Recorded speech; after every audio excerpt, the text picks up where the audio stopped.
दोस्तों नमस्कार। मीन राशि वाले मेरे मित्रों, आप सभी का ज्योतिष के आज के इस अद्भुत कार्यक्रम में बहुत बहुत स्वागत है, हृदय से अभिनंदन है। दोस्तों, आज के इस वीडियो में हम आपको कुछ ऐसी बात बताने जा रहे हैं जिसे यदि आपने समझ लिया, पहली बात तो यह है कि ये बातें आपके लिए पहली बार होंगी जिन्हें आप सुनेंगे, और इन बातों को सुनकर निश्चित तौर पर आप आश्चर्यचकित रह जाएंगे और आपको एक नई दिशा प्राप्त होगी। दूसरी बात यह है कि इन बातों को यदि आपने समझ लिया तो आपके जीवन में जो परेशानियां हैं, जो तकलीफें हैं, इन सब परेशानियों का समाधान आप स्वयं ही निकाल पाएंगे और आप समझ जाएंगे कि आखिर क्या कारण है जो आपके जीवन में इतनी परेशानियां हैं, इतने कष्ट हैं। अब इस बीच हम आपको बता दें कि कुछ ऐसी बातें भी हम आपको बताएंगे जो कि केवल आपके व्यक्तित्व के बारे में है, खुद के बारे में है और बेहद ही गुप्त हैं। तो इन बातों के बारे में आप किसी से चर्चा ना करें। दूसरा यह है कि आप वीडियो को बिल्कुल अकेले में, एकांत में, ठंडे दिमाग से देखें तो आपको ज्यादा समझ में आएगा। यदि आपने किसी काम को करते करते इस वीडियो को देखा तो आपको कुछ भी अच्छी तरह से समझ में नहीं आएगा और आप सही ज्ञान नहीं ले पाएंगे, तो फिर आपका जीवन कैसे बदलेगा दोस्तों।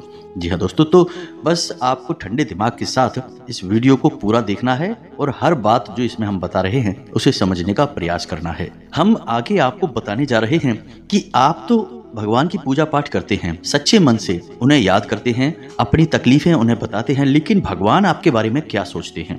और जब भगवान आपके बारे में सोचते हैं तो आपको कैसे पता चलेगा कि भगवान आपके बारे में क्या सोच रहे हैं और अब आपको इसके अनुसार अपने जीवन में क्या बदलाव लेकर आने हैं। आखिर भगवान की भाषा क्या होती है, आप कैसे भगवान से बात कर सकते हैं, बड़ा ही गहरा विषय है जो आज के इस वीडियो में हम आपको बताने जा रहे हैं।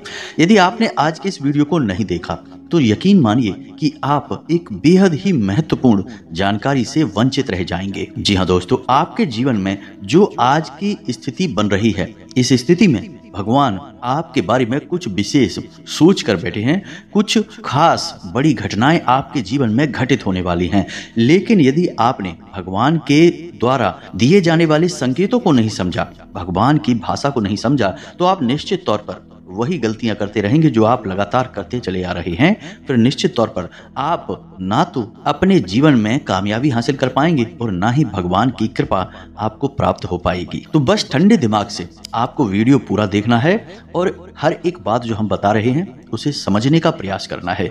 तो चलिए दोस्तों, बिना समय गवाए आज के इस वीडियो को प्रारंभ करते हैं और बताते हैं कि क्या फैसला है जो भगवान ने आपके लिए लिया है और आपको इस फैसले के अनुसार अपने जीवन में कौन से जरूरी बदलाव लेकर आने चाहिए। अब शर्त यहाँ पर यह रहेगी कि आपके अंदर यदि धैर्य की हिम्मत है, यानी कि समय देने का साहस है, तभी आप इस वीडियो को देखें, जल्दबाजी में बिल्कुल भी ना देखें। तो चलिए आज के इस वीडियो को प्रारंभ करते हैं, लेकिन इससे पहले आपसे एक निवेदन है कि कमेंट में पूरे भक्ति भाव के साथ, सच्ची श्रद्धा के साथ जय मां भद्रकाली कृपा करो 3 बार अवश्य लिखना दोस्तों।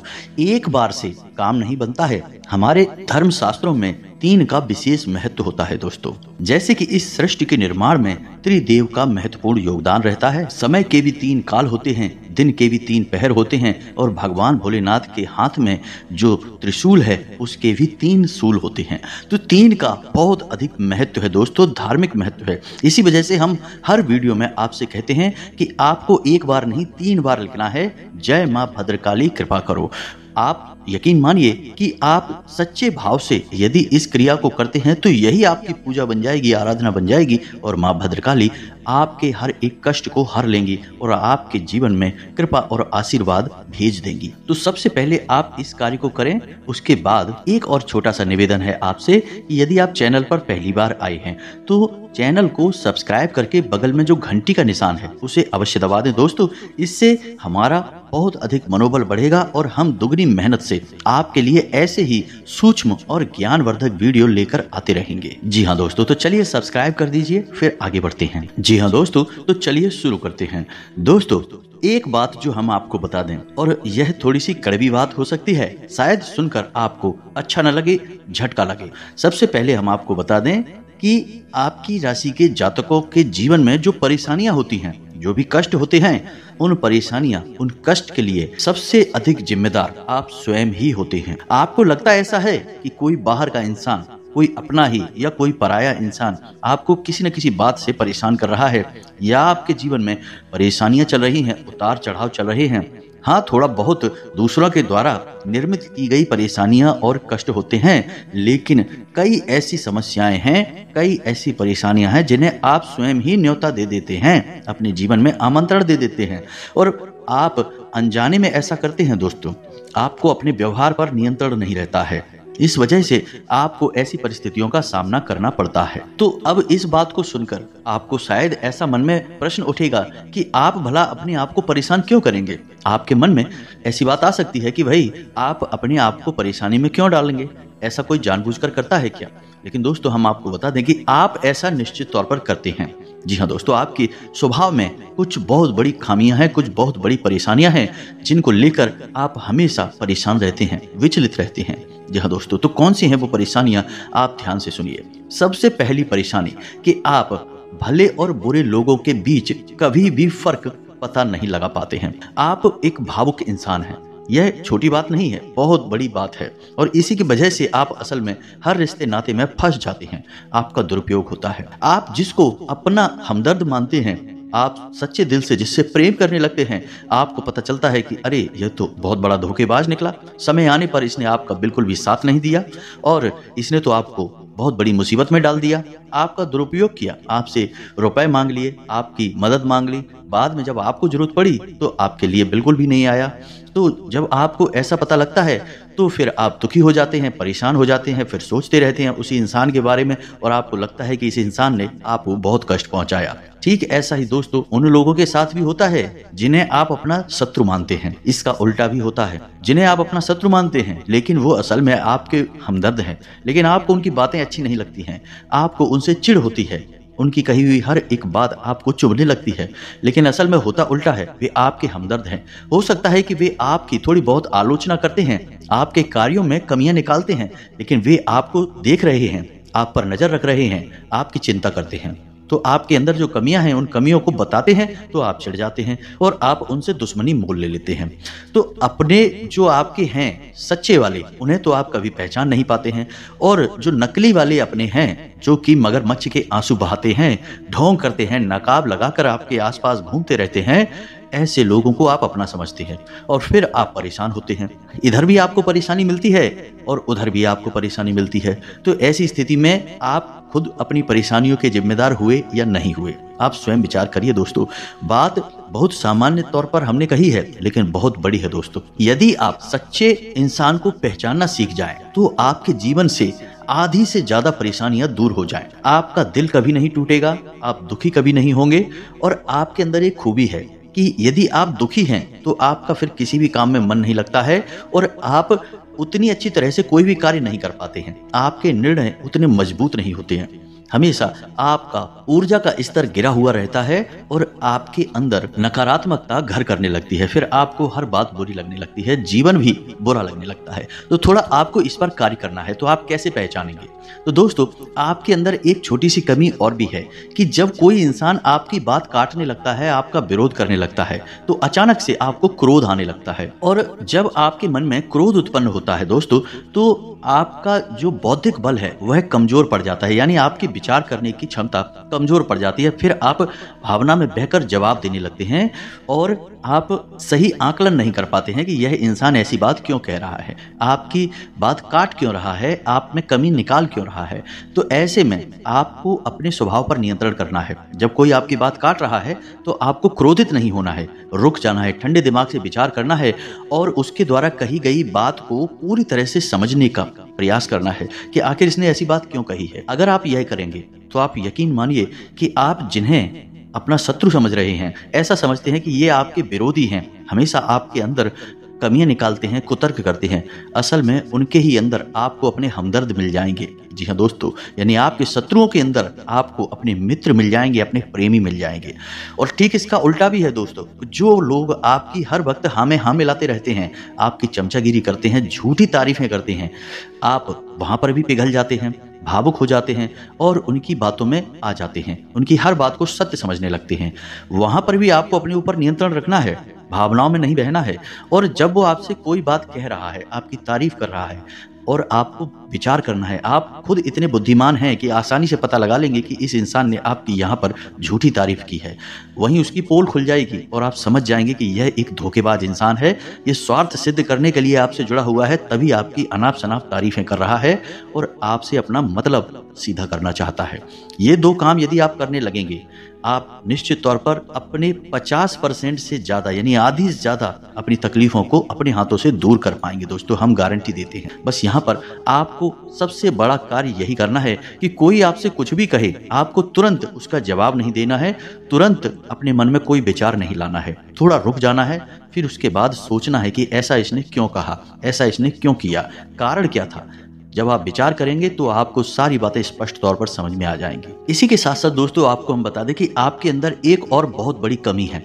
इस कमी को आपको बताना बहुत आवश्यक है, और वह कमी यह है कि आप आलसी हो जाते हैं। वैसे तो आप बहुत मेहनती हैं, लगन के साथ काम करते हैं, और जब आप काम करने पर उतारू हो जाते हैं तो आपसे बेहतर कोई कार्य कर ही नहीं सकता है। आपकी कार्य क्षमता बहुत ही अद्वितीय है, ये बात आप यकीन कर लीजिए दोस्तों।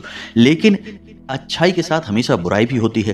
तो जहां आप एक बेहतरीन कार्यकर्ता हैं, वहीं आपके अंदर एक खामी यह है कि यदि आप आलस करने पर आ जाएं, कार्य को टालने पर आ जाएं, तो आप काम को इतना ज़्यादा टाल देते हैं, इतना ज़्यादा आलस दिखाते हैं कि फिर आप ऐन समय पर कार्य करने के लिए खड़े होते हैं, तब तक बहुत देर हो जाती है और आप कार्य में पिछड़ जाते हैं। आप याद करके देखिए दोस्तों हमारे कहने से कि आपने कई बार कार्य को इतना टाला कि अंत में जाके आप उस कार्य को सही समय पर कर ही नहीं पाए और वहां पर आपको असफलता मिल गई। कई जरूरी से जरूरी कार्यों को भी आप टालने लगते हैं, आलसी हो जाते हैं। बहुत बड़ी कमी है दोस्तों। आपको यहाँ पर भी विचारशील बनना है, समझना है अपने जीवन में कि कौन से कार्य जरूरी हैं, उन्हें सबसे पहले करना है, उनमें भूल कर भी आलस नहीं करना है, और जो कम जरूरी कार्य हैं उनमें आप आलस कर भी सकते हैं। दोस्तों, विचारशील बनेंगे तो ही आप इस कमी से दूर हो पाएंगे। कोई आपको नहीं बताएगा ये बात, हम बता रहे हैं, क्योंकि कोई भी सीधे तौर पर आपसे दुश्मनी नहीं लेना चाहता है, क्योंकि आपका क्रोध, आपका गुस्सा बहुत खतरनाक है। जी हाँ दोस्तों, और आपकी यह बहुत बड़ी कमी है कि आप सीधे तौर पर अपनी आलोचना सहन नहीं कर पाते हैं, इसलिए लोग आपको सत्य बताने से भी कटने लगते हैं। तो एक ये जरूरी काम है, इसको भी आपको करना है। अब सुनिए एक सबसे महत्वपूर्ण बात कि दोस्तों, आपके अंदर एक, वैसे अच्छी बात है, यह बुरी बात नहीं है, लेकिन इसमें कहीं ना कहीं आपके जीवन में नकारात्मकता शामिल हो जाती है। तो ध्यान से सुनिए कि आपकी एक बड़ी आदत क्या है कि आपके अंदर छल कपट की भावना नहीं है। आप झूठ को सहन नहीं कर पाते हैं और अपनी बात सीधे तौर पर लोगों के सामने रख देते हैं, यानी सत्य का साथ देते हैं और सीधे तौर पर अपनी बात लोगों के सामने रख देते हैं। अब इससे होता यह है कि लोग आपसे बहस करने पर उतारू हो जाते हैं और आपकी सही बात का भी गलत मतलब निकालने लगते हैं, क्योंकि आप इतने सीधे तौर पर बात बोलते हैं, घुमाने फिराने की आपकी आदत नहीं है। सीधे सीधे आप बात बोल देते हैं, फिर चाहे किसी को बुरी लगे या अच्छी लगे। तो ऐसे में कई बार ऐसा होता है कि आप बहसबाजी को आमंत्रण दे देते हैं, लोगों के साथ बहस में पड़ जाते हैं, और वह बहस कई बार इतनी बढ़ जाती है कि आपके रिश्तों में भी खटास आ जाती है और आपके जीवन में भी नकारात्मकता आ जाती है।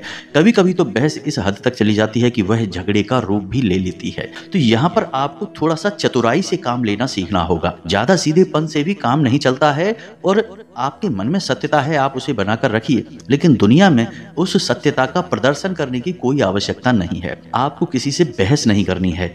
कोई झूठ बोल रहा है, गलत काम कर रहा है, उसे करने दो, आपको इससे कोई मतलब नहीं है दोस्तों। आप यदि उसे सुधारने में लग जाएंगे तो वह सुधरेगा तो नहीं, लेकिन आपके साथ बहस करेगा, झगड़ा करेगा और आपका भी जीवन, समय और दिमाग सब खराब कर देगा। तो यहाँ पर आपको थोड़ा सा सतर्क रहना है, और कब लोगों से बातें करते करते, चर्चा करते करते बीच में से हट जाना है, यह आपको समझना होगा। याद रखिए दोस्तों कि जंगल में सबसे पहले वही पेड़ काटे जाते हैं जो एकदम सीधे होते हैं। तो थोड़ा सा झुकाव भी जीवन में आवश्यक है, थोड़े से टेढ़े मेढ़े भी बन जाइए दोस्तों। ये समय की मांग है, दूसरों को हानि पहुंचाने के लिए नहीं, अपनी रक्षा करने के लिए। दोस्तों यकीन मानिए, भगवान श्री कृष्ण ने भी तो मानव को यही संदेश दिया है कि जब काम सीधे तौर पर ना बने तो थोड़ा सा चतुराई का साथ देना चाहिए, चतुर बन जाना चाहिए। तो ये सारी बातें थी कि आपको कहां कहां सुधार की आवश्यकता है। वैसे तो और भी बहुत सारी बातें हैं दोस्तों, लेकिन उन सबको करने लगे तो वीडियो बहुत लंबा हो जाएगा। तो जो जरूरी बातें थी वो हमने आपको बता दी हैं। आप इन पर कार्य करिए, निश्चित तौर पर बदलाव आएंगे। अब हम आपको बता दें कि आपकी राशि चक्र की एकमात्र ऐसी राशि है जो भगवान की बहुत अधिक प्रिय होती है। जी हाँ दोस्तों, हम अपने पिछले कई वीडियो में भी इस विषय पर आपको बता चुके हैं, संकेत दे चुके हैं। लेकिन अब हम आपको बताने जा रहे हैं कि वे कौन से संकेत होते हैं, मुख्य संकेत होते हैं, जिनसे आपको यह पता लग जाएगा कि भगवान आपको बहुत अधिक प्रेम करते हैं, आपकी बात सुनते हैं और आपको भगवान की शरण में जाना चाहिए, तभी आपका उद्धार होगा। अब यहाँ पर गौर करने वाली बात यह है कि कुछ लोगों के मन में यह भी प्रश्न उठ सकता है कि किस भगवान की शरण में चले जाएं। तो हम आपको बता दें कि आप किसी भी भगवान की शरण में जाएं जो आपके आराध्य हैं, उनकी शरण में जाएं, आपका काम बन जाएगा, आपकी जिंदगी बदल जाएगी। अब भगवान सब एक ही हैं, सभी शक्ति के स्वरूप हैं, बस उनके नाम और रूप अलग अलग हैं, लेकिन वो सब अंत में एक ही हैं। तो आप अपने मन में बिल्कुल भी शंका ना लाएं कि हम हनुमान जी की पूजा करें, भगवान भोलेनाथ की, कृष्ण जी की पूजा करें, राम जी की पूजा करें या फिर माता की पूजा करें। बिल्कुल भी कोई संकोच न लाएं। आपके मन में जिसके लिए भी भाव उत्पन्न होते हैं, भावनाएं होती हैं, आप उनकी सच्चे मन से पूजा आराधना शुरू करें और आप देखेंगे चमत्कार होंगे।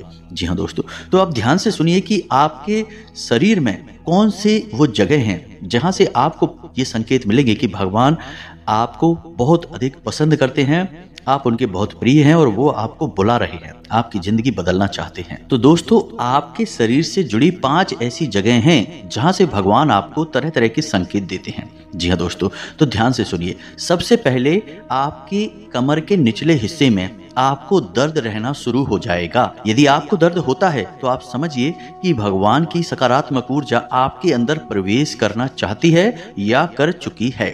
अब यहाँ पर दर्द क्यों होगा दोस्तों? तो आप समझिए कि इंसान के शरीर का सबसे निचला चक्र मूलाधार इसी स्थान पर होता है और यह मूलाधार जो चक्र है यह आपको भौतिकवादी बनाता है। जी हाँ दोस्तों, यानी कि सुख सुविधाएं और ऐश्वर्य को भोगने के लिए प्रेरित करता है। तो ऐसे में जब ईश्वर की शुद्ध सकारात्मक निर्गुण ऊर्जा आपके अंदर प्रवेश करती है तो सबसे पहले आपको यहीं पर पीड़ा होनी शुरू हो जाती है। यहीं पर आपको हल्का हल्का सा दर्द रहना शुरू हो जाएगा। कभी कभी तेज होगा, कभी कम होगा और कभी गायब ही हो जाएगा। अब जब दर्द आपको होगा तो आप दवाई भी ले लेंगे, तब भी आपको राहत नहीं मिलेगी, एक बेचैनी सी रहेगी।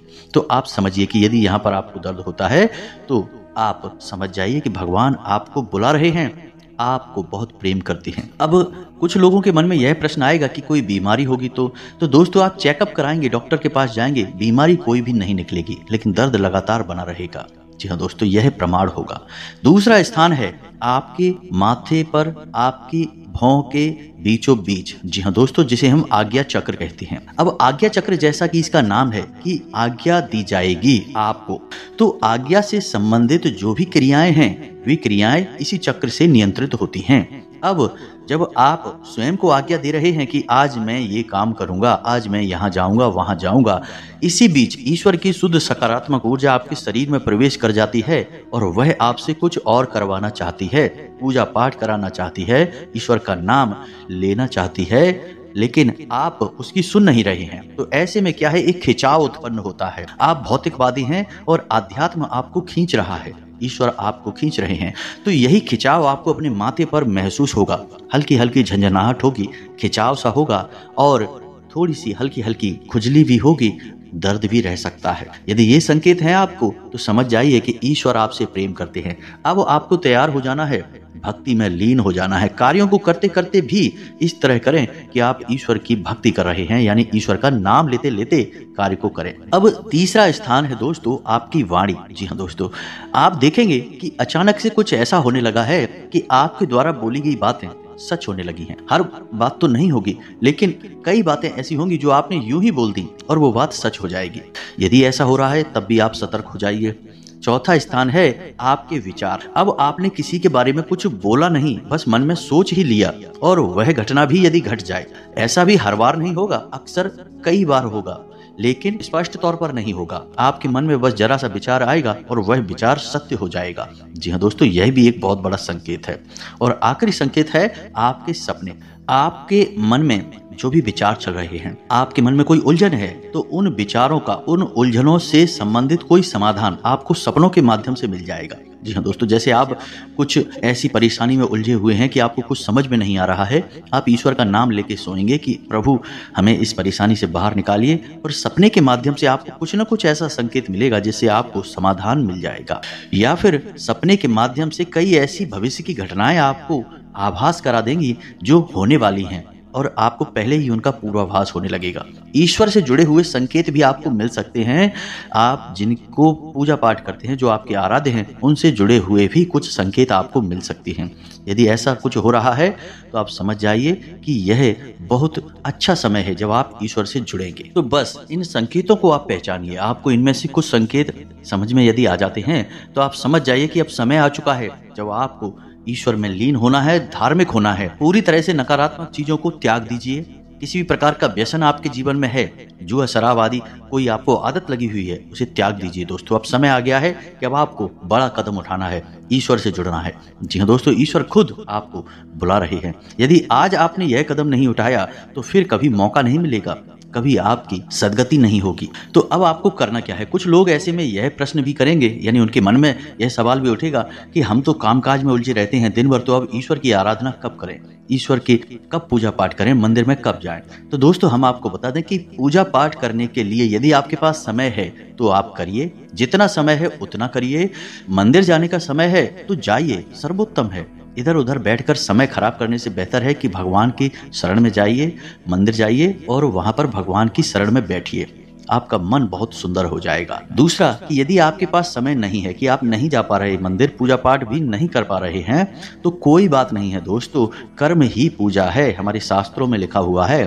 तो आप कर्म को ही पूजा समझकर करिए। जी हाँ दोस्तों, आपके जो भी आराध्य हैं, मानकर चलिए कि हनुमान जी आपके आराध्य हैं, तो आप जो भी कार्य करते हैं उस कार्य को हनुमान जी की पूजा मानकर करिए। जी हाँ दोस्तों, आप अपने मन में विचार करिए कि आप ऑफिस जा रहे हैं, तो घर से बाहर निकलने से पहले हनुमान जी को याद करते हुए हनुमान जी से कहना है कि प्रभु, आज का कार्य हम आपकी पूजा के तौर पर करेंगे और आपको समर्पित करेंगे। जी हाँ दोस्तों, और बिल्कुल उतनी ही शुद्धता के साथ करेंगे जैसे कि मंदिर में हम आपकी पूजा करते हैं। कोई भी कार्य आप करिए, अपने दिन भर के सारे कार्य करिए, ईश्वर को समर्पित करिए, उसकी पूजा मानकर करिए।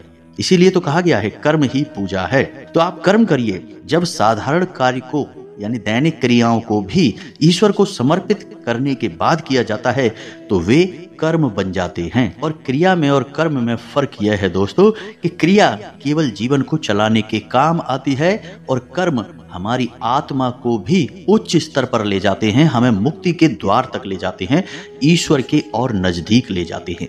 जी हाँ दोस्तों, तो यदि आप दैनिक क्रियाओं को भी ईश्वर को साक्षी मानकर करने लगेंगे तो वे दैनिक क्रियाएं साधारण क्रियाएं नहीं होंगी, वे कर्म बन जाएंगे जो आपकी आत्मा को उच्च स्तर तक ले जाएंगे।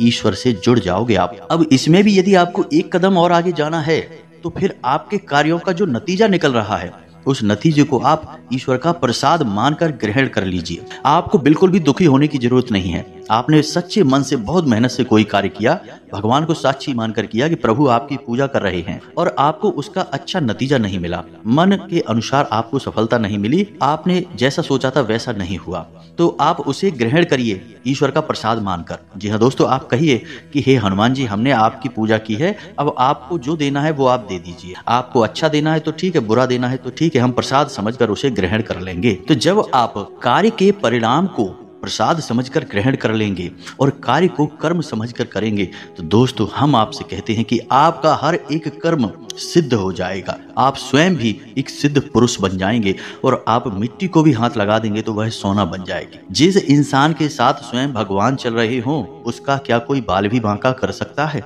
क्या उसे कामयाबी हासिल करने से कोई रोक सकता है? पांडवों के साथ भगवान श्री कृष्ण थे तो कौरवों की इतनी विशालतम सेना भी पांडवों का बाल भी बांका नहीं कर पाई। सभी कौरवों ने मिलकर हर प्रकार का षड्यंत्र किया, लेकिन पांडवों का कुछ भी बिगाड़ नहीं पाए, क्योंकि उनके साथ भगवान श्री कृष्ण थे। जी हाँ दोस्तों, तो आपके साथ भी भगवान रहेंगे। बस हमने आपको जैसा कहा है वैसा आप करिए और आप चमत्कार देखिए। कुछ ही दिनों में आप हमें कमेंट करके बताना कि आपके जीवन में कैसे कैसे बदलाव आए हैं। एक बात और जाते जाते हम आपसे कहना चाहेंगे दोस्तों कि भगवान आपके अंदर क्या देखना चाहते हैं, आपने क्या कपड़े पहने हैं, आप कैसे इंसान हैं, आपकी जेब में कितना रुपया पैसा है, इससे भगवान को कोई मतलब नहीं है। भगवान त्रिकालदर्शी हैं, अंतर्यामी हैं। वो आपके अंदर झांक सकते हैं और आपके मन में क्या भावनाएं चल रही हैं, बस उन्हीं से भगवान को मतलब है। यानी आपके भाव से, आपकी भावना से भगवान को मतलब है। तो जैसे ही आपके भाव बदलेंगे, भावनाएं बदलेंगी, आपका भगवान से जुड़ाव और मजबूत हो जाएगा। तो उम्मीद है कि हमने जो जानकारी आपको दी है, आपको यह जानकारी अच्छी लगी है, पूरी तरह से समझ में आ चुकी है, और इस जानकारी का कैसे प्रयोग करना है, अपने जीवन को कैसे बदलना है, यह भी आप अच्छी तरह से समझ चुके हैं।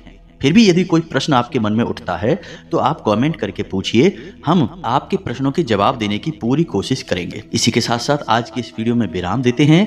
कमेंट में पूरे भक्ति भाव के साथ जय मां भद्रकाली अवश्य लिखें। याद रखें, भाव का ही मूल्य है, माता खिंची चली आएंगे आपके पास। तो बस सच्चे भाव के साथ लिखें, जय मां भद्रकाली कृपा करो। साथ ही साथ यदि वीडियो अच्छा लगा हो तो एक प्यारा सा लाइक भी अवश्य करें। मिलते हैं अगले ज्ञानवर्धक वीडियो में, तब तक के लिए धन्यवाद। जय माता की।